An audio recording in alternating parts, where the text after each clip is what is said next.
things, we tell people, this is your incentive. Well, if it's not real incentive to you just because I think so, you're not going to adhere to it. So we need to find out what drives their wagon, and then we need to try to load it up.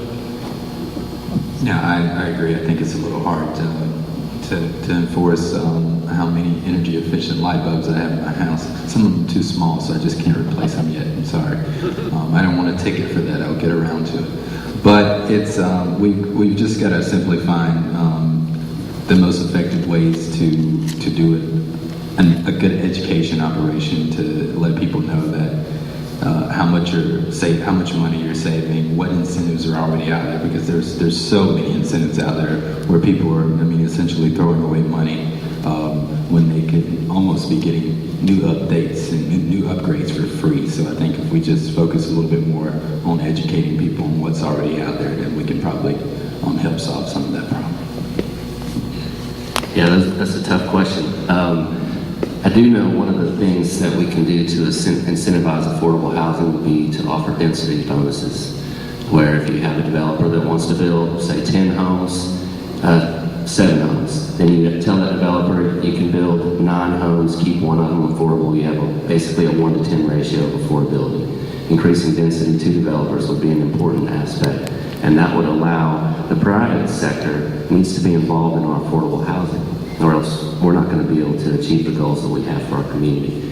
The other way is we can, as the county government, you can only incentivize things through 2 ways. We get our money through taxes and we get our money through fees.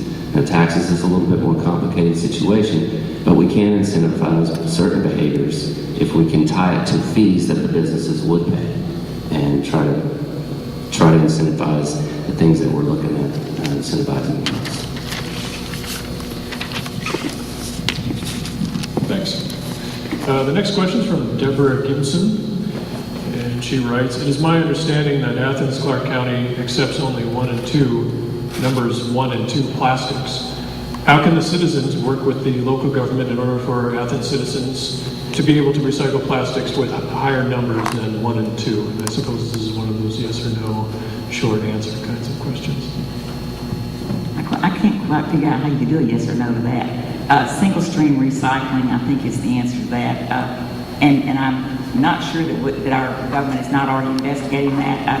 I've actually talked to the manager of a company in Charlotte, North Carolina that does single stream recycling. What that is all your recyclables you just dump in one big box, and it goes in and it's all sorted when it gets to the plant.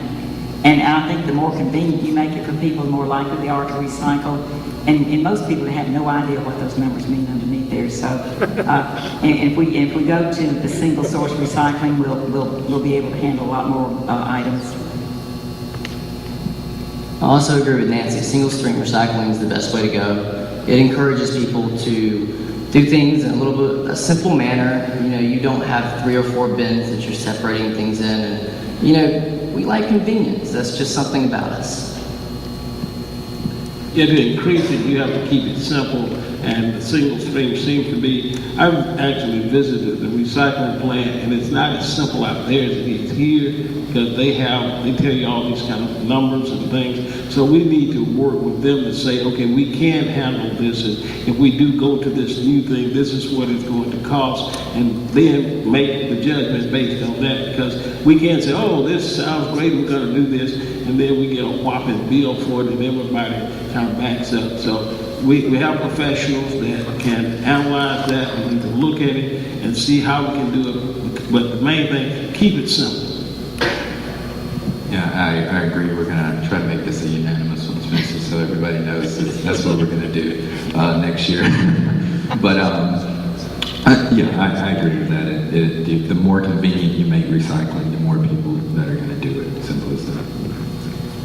Yeah, and the single stream recycling will allow us to achieve 2 goals that are questions that have already been asked here.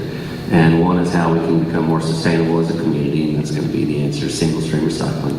And then the other is how we're going to be able to incentivize things, and that's going to be, we can add the compostable, which will cut down the waste in our landfill by up to 50%. And that's something we need to look at. And that's one of those investments we might have to make now so we can have a payoff in the future. Thank you. I'm told we have 2 more audience questions to go, and we're just 2, and I suppose the food is on its way and whatnot, so start salivating right now, I guess. This first one is from Eleanor McIntyre, and she writes, do you support locally grown food as a method to increase food security, and would you consider adding funding for community garden projects in the county? I think we'll start at this end, or maybe we'll start in the middle. And pass it whichever way you want. Yes, I would support that. Currently, with the Food Bank of Northeast Georgia, we are beginning to grow our own food behind our facility. And we have one board member who has obtained about 60 acres on up New Bridge Road where we are going to be producing local grown food. So, and we're going to process that and distribute that at the food bank. At the Salvation Army, we're about to start a community garden. And I was talking with someone yesterday about obtaining some funds to do that. Over in the Brooklyn area for years, they had a community garden where people came in and planted. We need to rejuvenate that. Wherever we can do this, we can increase the quality of life. So yeah, it would be a super investment for the government. And believe me, there are federal programs that money that we're already spending that we can access so that we can be a part of this.